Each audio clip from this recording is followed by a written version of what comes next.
नमस्ते बच्चों, कैसे हैं आप सब। आज हम अर्थालंकार में अन्योक्ति, समासोक्ति, प्रतीप आदि अलंकारों के बारे में पढ़ेंगे। अब है ये अन्योक्ति अलंकार। अन्योक्ति अलंकार उसे कहते हैं जहां अप्रस्तुत के वर्णन के माध्यम से प्रस्तुत को ज्ञान कराया जाता है। अर्थात जिसको कहना होता है सीधे उससे तो न कही जाकर के बात किसी और को कही जाती है और उसके माध्यम से उसे समझाया जाता है। मतलब जो अप्रस्तुत होता है उसको कह करके प्रस्तुत को समझाया जाता है। प्रस्तुत होता है जो सामने है, लेकिन उससे तो सीधे सीधे नहीं कहा जा रहा है, तब अप्रस्तुत को कह करके बात प्रस्तुत को समझाई जाती है, वहां अन्योक्ति अलंकार होता है। देखिए उदाहरण, नहीं पराग नहीं मधुर मधु, नहीं विकास इहि काल, अली कली ही सो बिंध्यो, आगे कौन हवाल।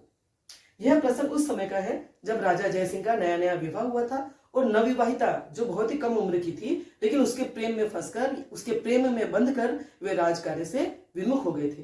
तो मंत्री गण उनसे तो सीधे सीधे कैसे कहे, तब बिहारी ने यह दोहा लिखा। इसमें अली के माध्यम से राजा जयसिंह को समझाया गया है कि आप क्या कर रहे हैं।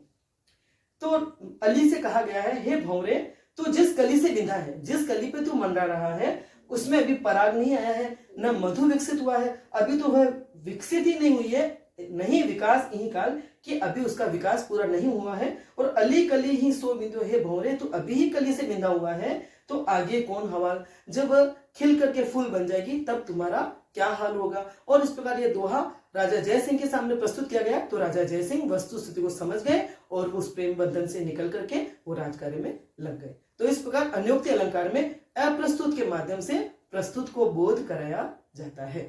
ठीक है, आ गया समझ में।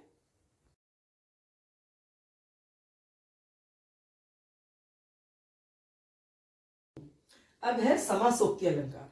समासोक्ति माने सामासिक उक्ति। समास अर्थात संक्षिप्त उक्ति द्वारा प्रस्तुत और अप्रस्तुत का बोध जहां एक साथ होता है वहां समासोक्ति अलंकार होता है। अर्थात कुछ ऐसे विशेषणों का प्रयोग किया जाता है कि विशेषण के सामने से जब प्रस्तुत वृत्तांत का वर्णन किया जाता है तो उसके साथ ही अप्रस्तुत वृत्तांत का वर्णन भी हो जाता है, वहां समासोक्ति अलंकार होता है। देखिए उदाहरण, सिंधु सेज पर धरा वधु अब, तनिक संकुचित बैठी सी, प्रलय निशा की हलचल स्मृति में मान किए सी ऐठी सी। यह प्रसंग उस समय का है जब सृष्टि में प्रलय हुई थी। तो प्रलय के समय सिंधु और धरा की क्या दशा हुई थी, तो इन पर जो सेज, वधु और निशा का जो विशेषण है, मतलब सिंधु पर सेज का, धरा पर वधु का और प्रलय पर निशा की जो विशेषण है, इस वजह से जब प्रलय की अवस्था में सिंधु और धरा की क्या स्थिति हुई थी उसका वर्णन किए जाने पर, उस वृत्तांत का वर्णन किए जाने पर जो कि प्रस्तुत है, इसके साथ ही सेज, वधु और निशा का वर्णन भी हो जाता है। इसलिए यहाँ पर समासोक्ति अलंकार है कि जब प्रलय हुई थी तब सिंधु में तूफान आया था और तूफान आने के बाद जब शांत हुई थी तब धरती भी एकदम शांत हो गई थी। इस वृत्तांत का जब वर्णन करते हैं तो इसके साथ साथ सेज, वधु और निशा इनका भी वर्णन सामने हो जाता है, इसलिए यहां पर समासोक्ति अलंकार है।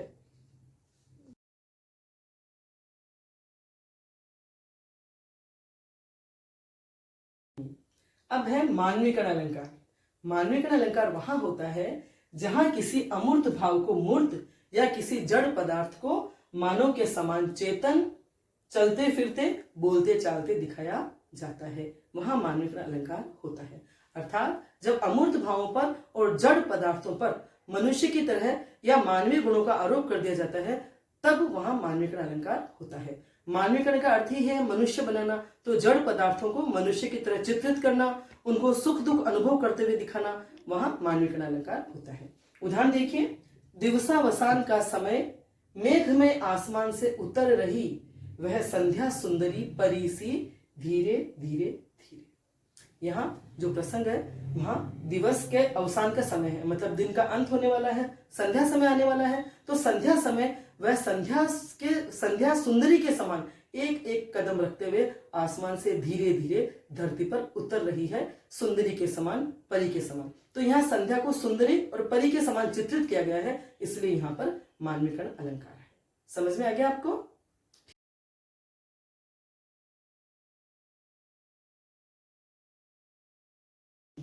अब है प्रतीप अलंकार। प्रतीप का अर्थ होता है विपरीत अथवा उल्टा। बाकी हम उपमेयों के लिए प्रसिद्ध उपमानों की समानता बताई जाती है या उपमेयों को उपमान के समान बताते हैं, लेकिन प्रतीप अलंकार में उल्टा है। यहाँ प्रसिद्ध उपमान का उपमेय की तुलना में अपकर्ष प्रकट किया जाता है, अर्थात प्रसिद्ध उपमानों को उपमेय के सामने हीन बताया जाता है, कमतर बताया जाता है, वहां प्रतीप अलंकार होता है। देखिए उदाहरण, बहुरी विचार कीन मन माही, सीय बदन सम हिम कर नाही। बाकी तो हम सीता के मुख की तुलना या सीता के मुख को चंद्रमा की उपमा देते हैं कि सीता का मुख चंद्रमा के समान सुंदर है, लेकिन यहाँ ये कहा गया है कि सीता का बदन हिमकर के समान नहीं है, मतलब सीता का मुख चंद्रमा के समान नहीं है, मतलब चंद्रमा कम है। तो चंद्रमा प्रसिद्ध उपमान है, लेकिन उसे सीता के मुख उपमेय के सामने हीन दिखाया गया है, इसलिए यहाँ प्रतीप अलंकार है। दूसरा उदाहरण और देखिए, उस तपस्वी से लंबे थे देवदारू दो चार खड़े।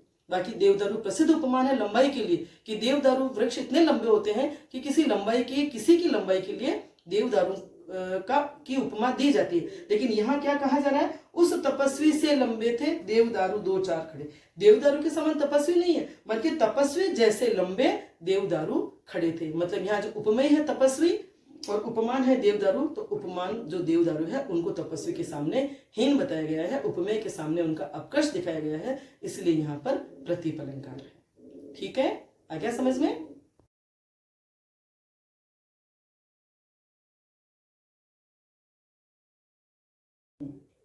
अब है व्यतिरेक अलंकार।